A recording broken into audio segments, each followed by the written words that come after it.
According to the theory of evolution, the origin and development of the universe and all its systems can be explained solely on the basis of time, chance, and continuing processes. All living things have arisen from a single-celled organism. A second and opposing worldview is the concept of creation. According to the theory of creation, everything in the universe has come into being through the design, purpose, and deliberate acts of a supernatural creator. That means this creator created the universe, the earth, and all life on earth, including all types of plants and animals, as well as humans. On today's edition of Origins, we'll talk about the statistical impossibility of evolution.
Hello, my friends, and welcome to Origins. I'm Don Chapman, and I'm your host. It's so good having you with us today. Origins is a forum where we take the evidence of science and use it to validate the truth of creation. And I have a guest with me today who's going to make that job very easy. His name is Ralph Muncaster, and he has come to us from California. Ralph, it's great to have you with us today. Oh, thank you very much for inviting me. Now, your training is in engineering and business administration. Yes. And so today we're going to talk about the statistical impossibility, not improbability, but impossibility of evolution. Is that right? Impossible by human standards, yes. So you're going to give us some facts and figures. I love them. Having an engineering background, you can appreciate that, I'm sure. Well, give us some foundation and then take it away, friend. Be happy to. Well, first of all, what I'd like to talk about is something I think we all too often forget.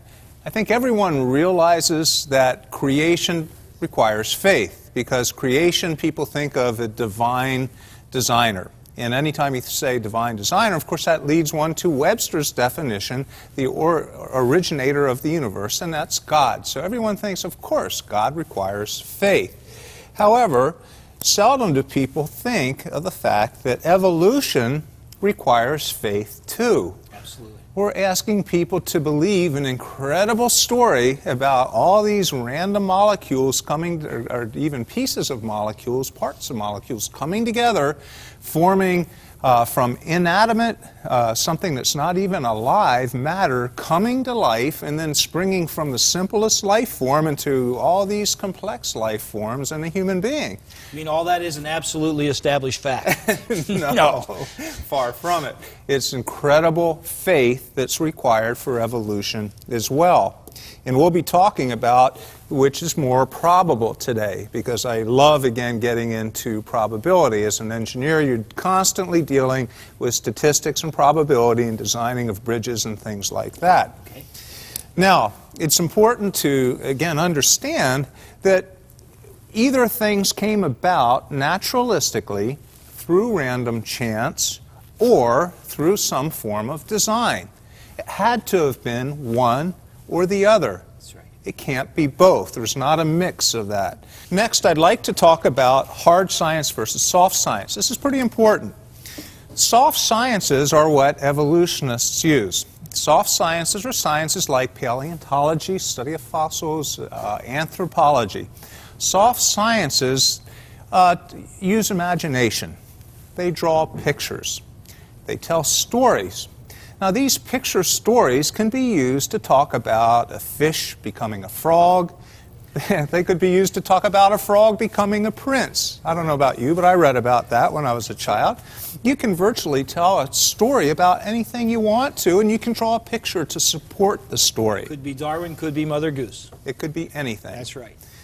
Hard sciences, like physics, like engineering, do things like predict eclipses, build bridges, send men to the moon. So when you were an engineer building a bridge, you didn't just draw a pretty picture. No. There's hard facts to support that. Yes. And that's what we're calling hard science. Yes. In my book, Dismantling Evolution, I actually address the building of bridges, and I show how you can, using misleading artwork, you can draw something that looks very strong and in reality would be very weak. And yet, engineering-wise, I can show something that looks weak, and you can calculate that it would be very strong. Okay. In evolution, the evidence for evolution is in the soft science category. Correct. All right. The evidence I'm going to talk about today is for creation, supporting of creation and disproving evolution is in the hard science category, the category that we place our lives every day in the hard science category with the cars we drive, elevators we go up,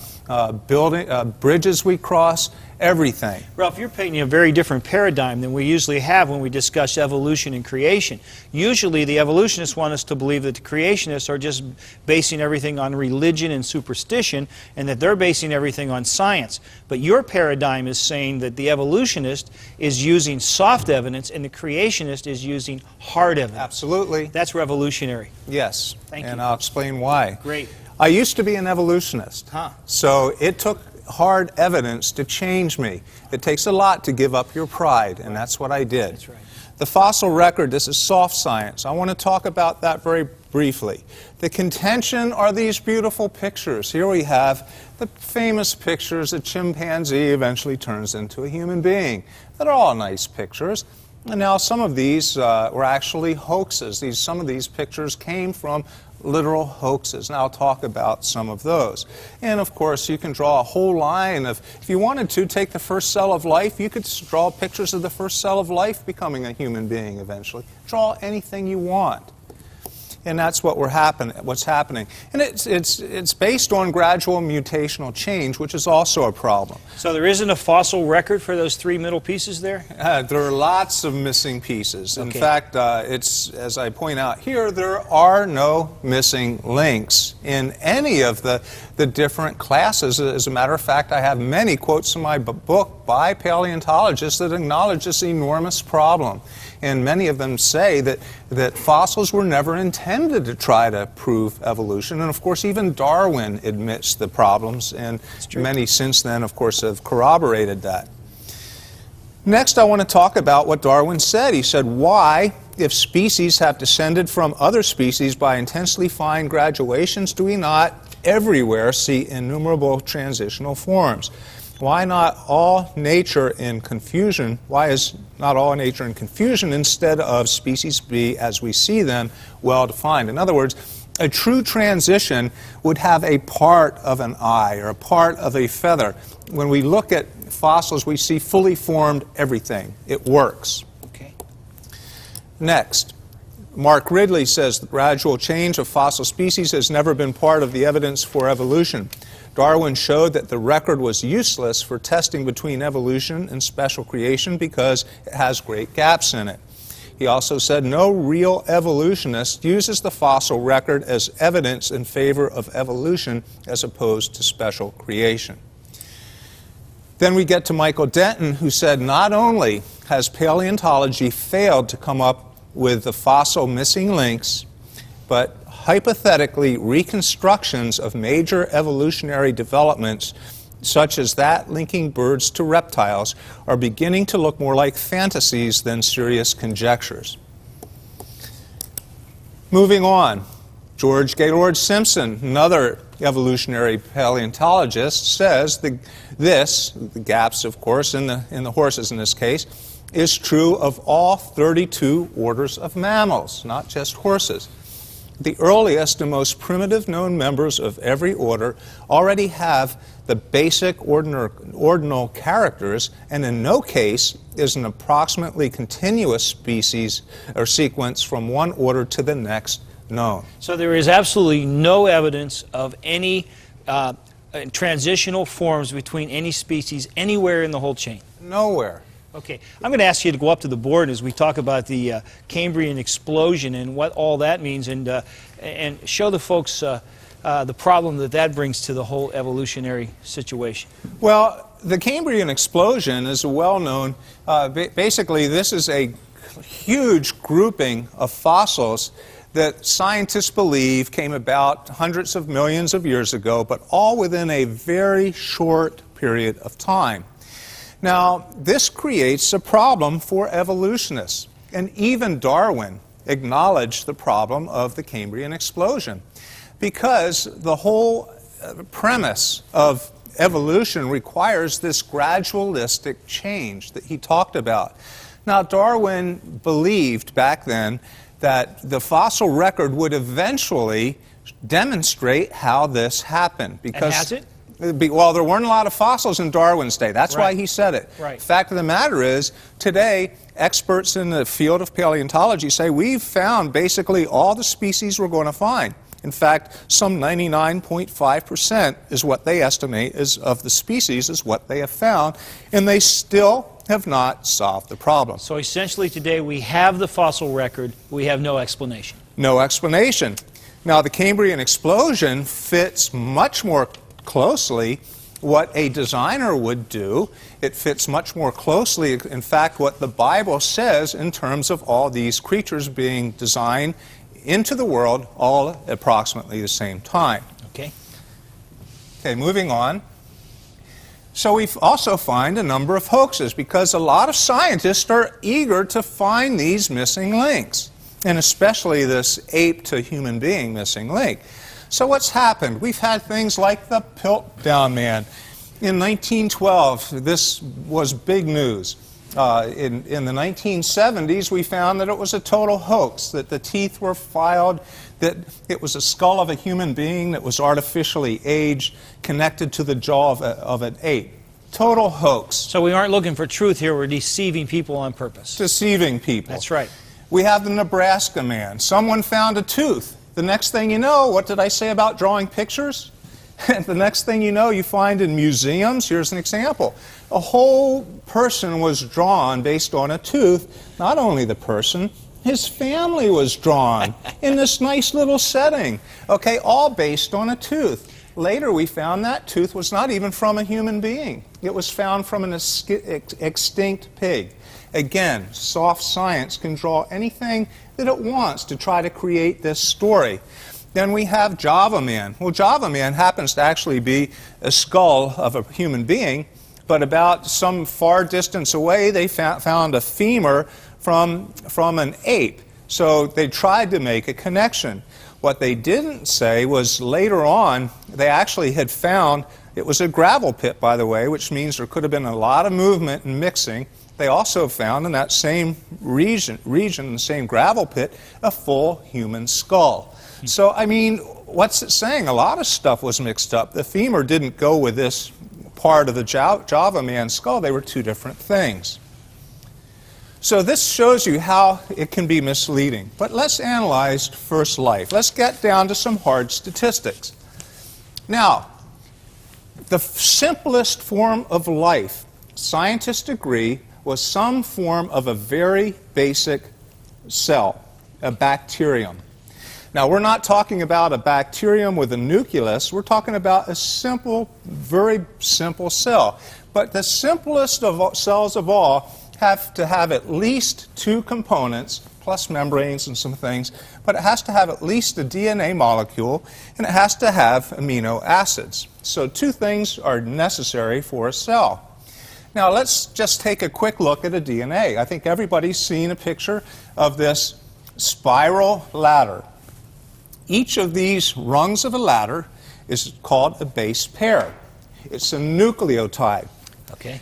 Now, this is very important because we're going to talk about some of what is necessary in a minute with these nucleotides.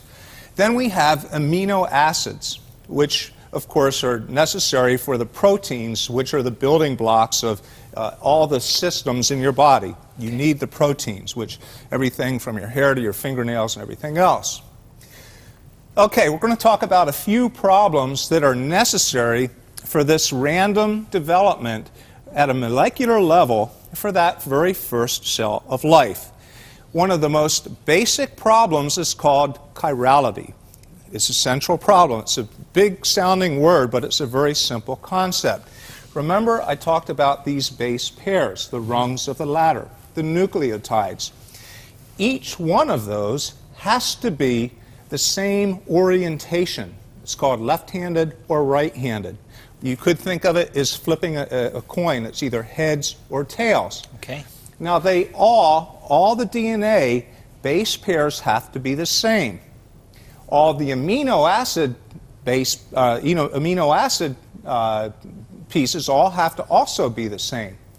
Now, the very simplest bacterium that science can conceive of would have 100,000 nucleotides. Think of that. Now, we've never seen one that small. The smallest that science has ever seen is about 500,000. Okay. But they say maybe it could go down to as small as 100,000. Below that, couldn't function. The smallest amino acid that could work would be about 10,000 amino acids. So we have 100,000 base pairs that would all have to be flipped heads. We have 10,000 amino acids that would all have to be flipped tails.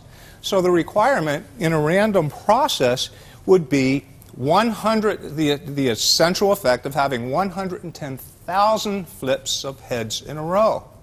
How likely is that? As I mentioned, 100,000 minimum DNA base pairs, 10,000 amino acids, and the odds are incredibly against that ever happening. And we have another issue here. We have to get life-specific amino acids. The odds of that, I won't go through all the math, but it's 1 chance in 10 to the 6,021th power. That's a lot of zeros. That's just for the life-specific amino acids. The correct amino acid in the right place. And all these are, I go into great detail in my book, but that has the odds of about 1 chance in 10 to the 13,000th power. So this is also highly unlikely. Okay? The correct genetic material placement. In other words, the right gene has to be in the right place. The odds of that are about 1 chance in 10 to the 60,000th power. Again, these are all incredibly large numbers. So, bottom line, we can start looking at things like chirality, life-specific amino acids, the correct amino acid in the right place, the correct material, and the correct gene sequencing. And all this together gives us an incredibly unlikely probability that it could even happen. If you add it all together, the statistical possibility is 1 chance in 10 to the 112,000th power. Now, let me put it in perspective real quickly. What would that be like?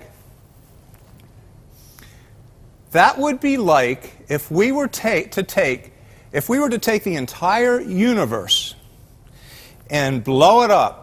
Now, let me start with, your body has about 75 trillion atoms in it. That's a lot of atoms. That's a lot of atoms. Now, let's take not only your body, but everybody else's body, plus the Earth, plus the Sun, plus Jupiter and the whole solar system, plus the 1 billion stars in the Milky Way galaxy, plus 1 billion stars in each of 1 billion galaxies. That's how much stuff is in the universe.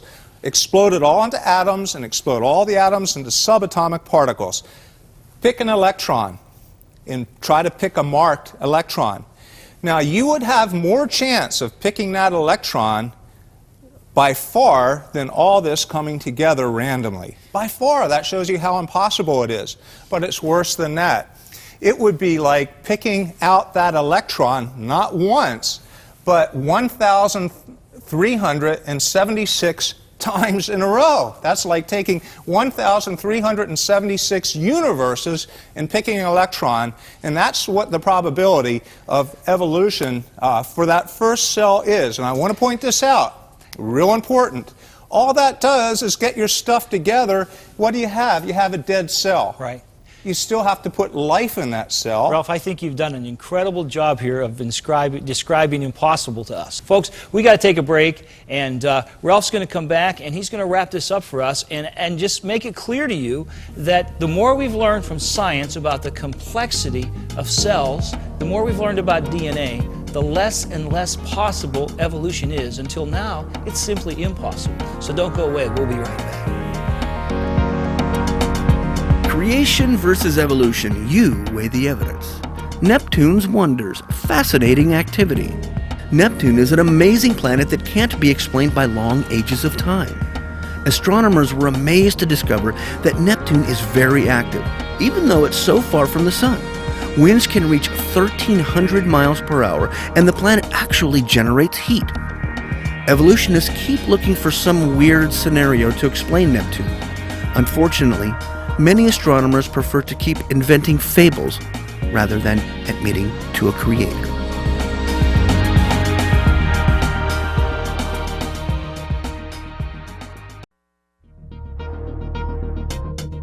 Today's guest on Origins, Ralph Muncaster, is also the author of several books including Dismantling Evolution and Creation versus Evolution. Book orders are being taken at 1-714-628-8767. Ralph Muncaster is also the founder of Evidence of God Ministries and has written many books that help people with belief struggles. For more information about our guest, you can write to Evidence of God Ministries, PMB number 108, 2560 East Chapman Avenue, Orange, California, 92869. Or visit their website at www.evidenceofgod.com.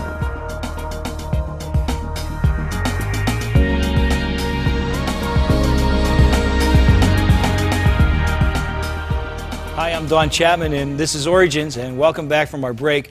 I'm here with Ralph Muncaster, and he has just shown us mathematically how absolutely impossible evolution is once we understand the complexity of the single cell. And Ralph, just before we left, you said to us that that's just to make a dead cell, to get all the components of one cell in place. We still haven't gotten life into that cell. Right. And then that cell would have to do a whole lot of other things before you get to where we are today. Yeah, that's exactly right. I think the first point is that if you can't get to that very first cell, even a dead cell, all the rest of the fossils and the ape demand, none of that makes a difference. It's all moot. You have to get to the first cell, even a dead cell. Then you have to put life into it. And then from there you have to go from a dead cell or a live cell to 1.7 million species, all different.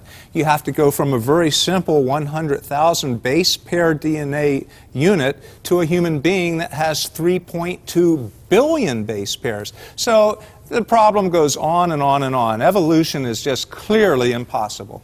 You know, it used to be that everyone thought religion was the enemy of evolution. It's hard science that's the enemy of evolution. It just shows us that it just can't be. You know, I guess my question to you is, as we begin to wrap up, is to just ask you, you know, you've understood that this is impossible, but obviously we're still teaching all our kids in grade school and elementary school and high school and college that this is the fact. When does someone stand up and say the king doesn't have any clothes on, that this just isn't true? Is that going to happen? Well, it's very sad. Even people like Stephen C. Myers from Cambridge, for example, he has a PhD in philosophy and history of science, and he says that no serious researcher nowadays would try to invoke chance as an explanation of origin. So people are recognizing it. However, when you talk to people in the community, they're a little afraid to speak out against evolution yet, because after all, a lot of their colleagues would end up losing their jobs. Losing their grants and all of the things that go with that. That's correct. Folks, I've got a word for you as we wrap up our show today. I want to tell you two things that I know for sure. The world is not flat, and evolution can't be true. And we've got the proof for that. And, you know, if you have any questions or doubts, I would love for you to pick up Ralph's book. It's called Dismantling Evolution.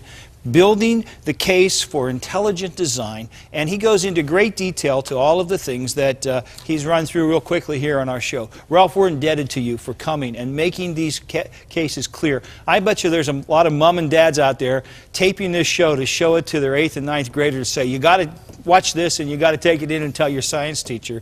And I think there's going to be a lot of science teachers going, and duh, next week in school. So better yet, take my book in and challenge them with that. Yeah, and it's so good to know. You know, God is the author of science, and the facts are on His side.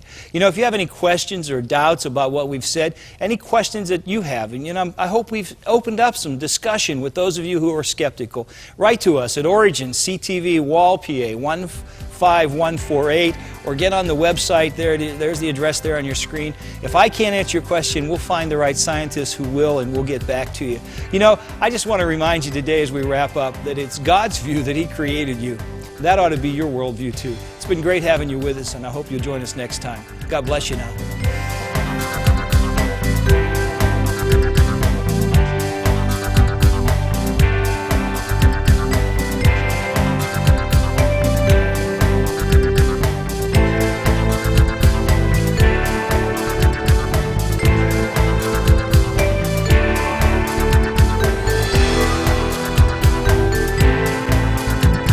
Thank you for watching this edition of Origins. If you'd like a copy of the PowerPoint information presented today, you can download a PDF file of program number 445 from our website at www.originstv.org. Or for a DVD of this series, send a $12 donation to cover shipping and handling and write to Origins program number 445, Cornerstone Television, Wall, Pennsylvania 15148.